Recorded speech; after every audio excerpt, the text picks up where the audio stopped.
we're at the final step, and now we know what everybody's roles are.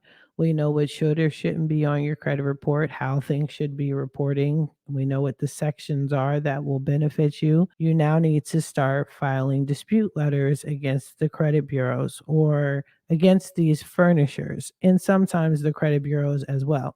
And we're going to go into that. Naturally, you write a dispute letter.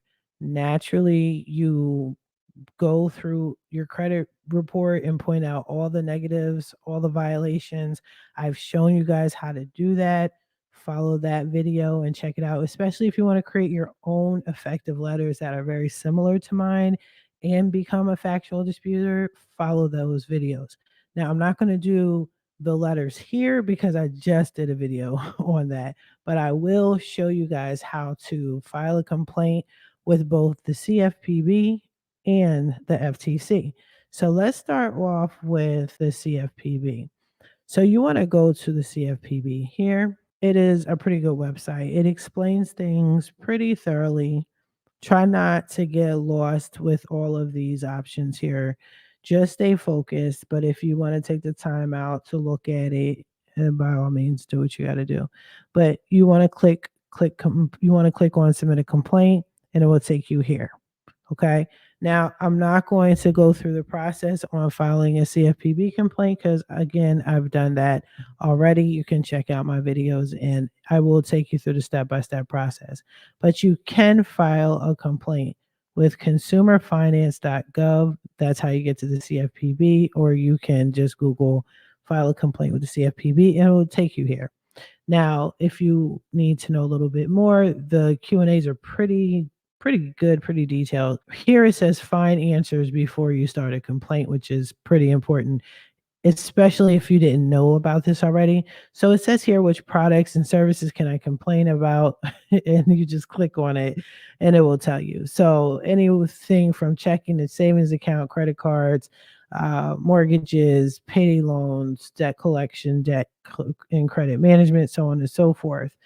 If you don't see the product or service you want to complain about, just about listed, just check out usa.gov to find other places to submit complaints. So go ahead and read that.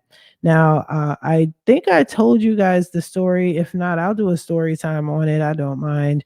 I know it would be mad helpful for a lot of people, but I had to file a CFPB complaint against my bank and my mortgage company. Yeah, I did tell you about that. Go check out my podcast, Coast to Coast Credit Podcast. And I get into full detail how I had to file a CFPB complaint against my mortgage company and my bank because my bank was taking out my mortgage automatically every month, but was not giving the money over to my mortgage company. So it was looking like I was missing payments and about to go on foreclosure. So I fought that shit. Hell yeah, because that's a bad look. And plus, I was trying to sell my house and buy another one. And if you know anything about mortgage, you can't get in a house if you have a missed payment. So yeah, I got that cleaned up. But it was all because I filed a CFPB complaint. So you could do that here. What steps can I take before submitting a complaint? And it says, have you tried reaching out to the companies? Companies usually answer questions to your unique situations or whatnot, which is bullshit. So what you want to do is you want to file a complaint directly with the creditor or the data furnisher or the third party, and you want to create a paper trail.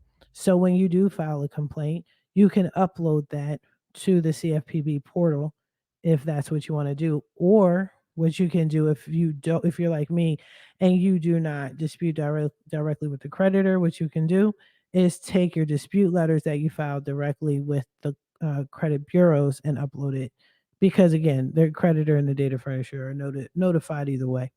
What's most important for me to include in a complaint? Now, it says here you generally can't submit a second complaint about the same problem, which is facts. They've made it even more difficult to do it. So it says, so include this information to help the company respond to your complaint. Key facts in your own words, be clear and concise, include only the most important dates, amounts, communications. Just keep it simple. Just upload your dispute letters, and I put everything in a Word document so I can copy and paste it so I'm not saying the same shit over and over again.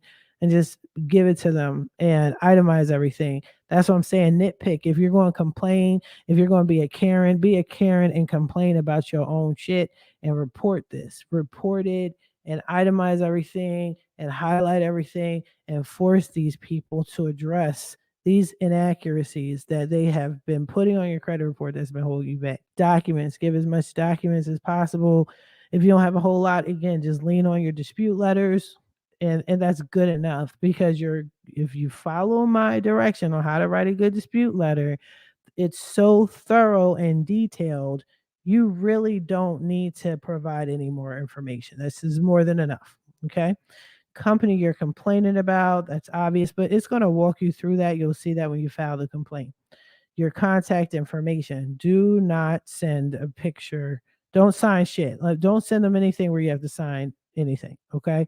It says, but you will need to provide your name, email, phone number, and create a secure account. That's fact. You will need to provide your address. Without this, the company won't be able to respond to your complaint. They can respond to the CFPB. If you are submitting to someone for someone else, you must disclose your relationship to the consumer, and that you're submitting a complaint on their behalf. All right. So it's pretty simple. How does the CFPB share my complaint data? It tells you here, if you're interested in that. What happens after I submit the complaint? Complaint submitted. We'll send your complaint directly to the company so it can review the issue in your complaint. If we find that another government agency would be better to assist, we'll send your complaint to them and let them know. Yeah, that's something that they do pretty regularly. I noticed. Company response, they'll communicate with you. They generally have 15 days. In some cases, the company will let you know their response, but in this process, it could take up to 60 days. That's true. And it could take longer too if they keep bullshitting. But for the most part, some of them respond within 15 days. You never know. And some of them don't respond at all, and they just take the shit off because they don't feel like disputing with you. So that's a good thing. You just want to put it to the forefront. You want to put their feet to the fire, the furnitures, and let everybody know what's going on and that you're serious and you know what to do and how to do it. Complaint publish. We'll publish your information about your complaint. That's optional if you want them to publish it or not. You'll see that when you file your complaint. Consumer review. We will let you know when the company responds. You'll be able to review the company response about 60 days. Okay. What should I do if I think I've been a victim of a scam? Okay. So they give you some information if you think they're, is doing some scam shit. Ready to begin, start a new complaint, you would click that here. All right, click that here. Now, lastly, it's saying witness a violation while working for a company. You can report a tip to us. So if you want to be a snitch, then you would follow this. But, we're not snitches here at fixmycreditnow850.com. We're only complaining about our own shit. So no snitches. Now, that would be the CFPB complaint. Okay, so the next thing you could do is file a complaint with the FTC, the Federal Trade Commission. So remember, these bureaus are regulated by the CFPB and the FTC, like I stated in the first video. So all you have to do is go to ftc.gov. Check out the website, very informative. Check him out, very detailed. If you want to look into it a little further, you can. It says here, open commission meeting January 18th. That is my birthday. But yeah, a lot of things happen in January during Capricorn season.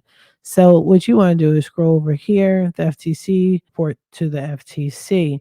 Now, I will do a video on how to file a FTC complaint.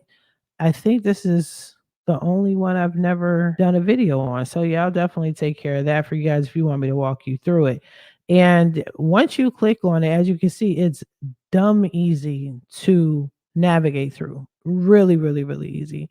Tell us what happened, what's your next steps, and help stop fraud. But this is really cool, right?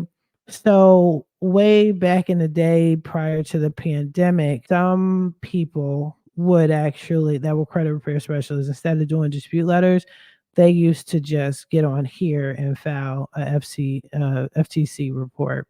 Now you got the identitytheft.gov, and this is what we actually used to use back then. So I'm gonna click on that. So when you click on identitytheft.gov, it takes you here. This is actually what we had back then. This is what people would file disputes on. This is the website. A lot has changed. Like I told y'all, a whole lot has changed.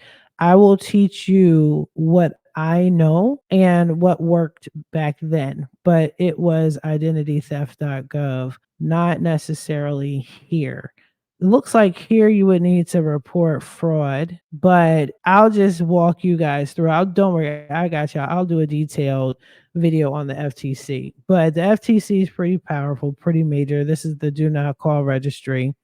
I like that. I might have to sign up with that because I don't know about y'all, but I keep getting these stupid behind phone calls from these collection agencies and these weirdos, but they're actually using a local number.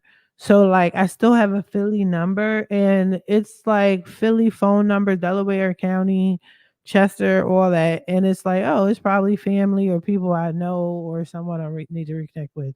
And it's not, it's these weirdos. So definitely try getting on this national do not call registry. Report unwanted calls, verify your registration, verify your phone number. I heard this was actually really good and very effective.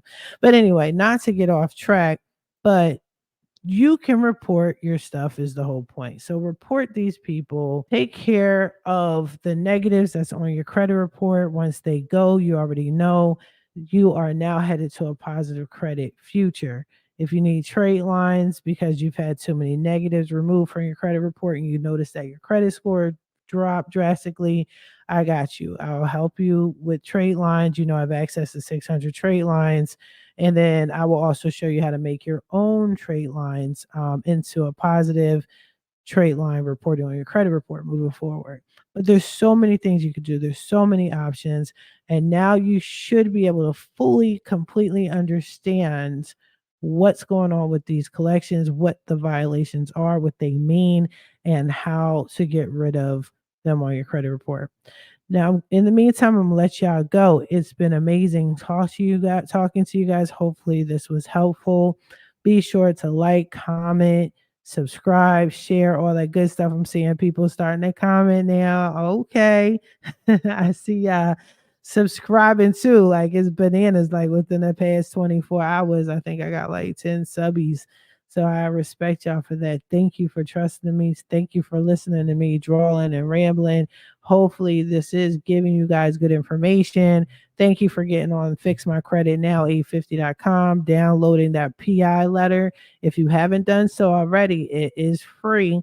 Remember, I discussed with you guys in the first part that you can have your personal information reporting, but it just needs one name, one address, one employer. Go to my website, download the free dispute letter. And it's not a real dispute letter where the credit bureaus have 30 days to respond and all that.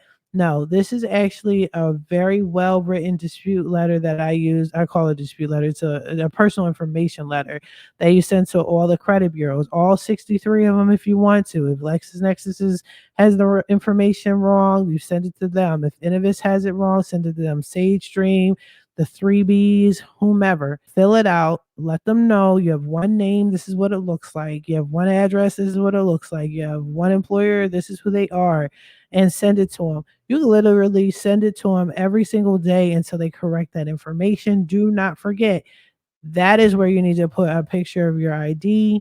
It could be expired. Don't worry about it. And in the picture of a current bill cannot be a PO box. People stop doing that. And then make sure it's just your name, not you and your wife, you and your son, whatever. Just you and your address on there. Keep sending them that information so that the PI can be fixed. So when you do go in and dispute, it disassociates you with the old debt. So that's a little trick. But yeah, again, appreciate y'all so much. Check out my podcast. I notice a lot of y'all are checking me out, not so much on air as on YouTube, but I see y'all and I appreciate y'all and I love y'all to death. Y'all are amazing and definitely continue to set up a consultation with me. and everything is in the description. I wish you the best of luck on your credit journey.